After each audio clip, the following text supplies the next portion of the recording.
for you on your journey, like when you were over 300 pounds overweight, like you have to make the decision day in again, and like to move into the direction that you feel like you want to go in. And that we're in a constant state of contraction and expansion with our identity and the actions that we take. And so how were you able to, in that period or other periods in your life that were similar, to be able to show up for who you are trying to be a stand for and not just who you've been?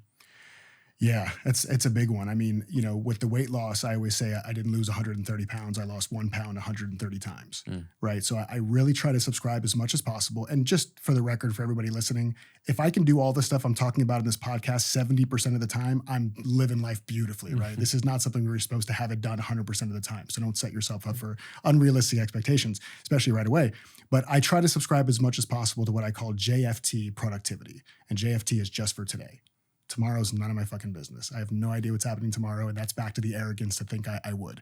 I have no idea what I'm going to eat for dinner next Thursday night, but that doesn't stop me from eating dinner tonight, right? I don't need to know all the things in the future. So one of the things was really just focusing on today. What can I do today that makes a difference? What can I do today to show my body that I care about it, that it's something I actually want to take care of? And so really focusing on just for today, that's it.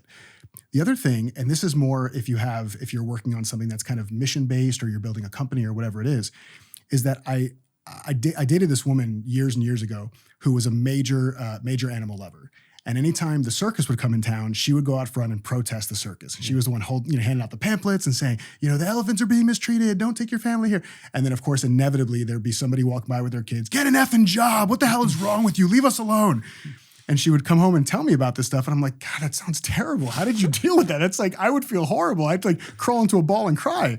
And she said, listen, they can say what they want, but the elephants are still being mistreated.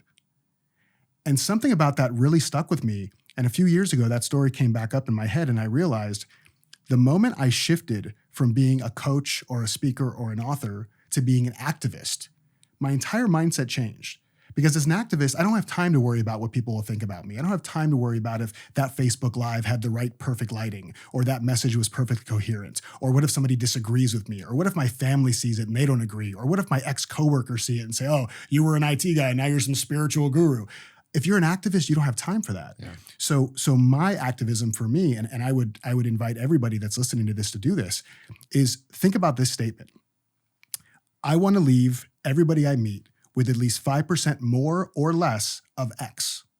I want to leave everybody I meet with at least 5% more or less of X. For me, that's joy.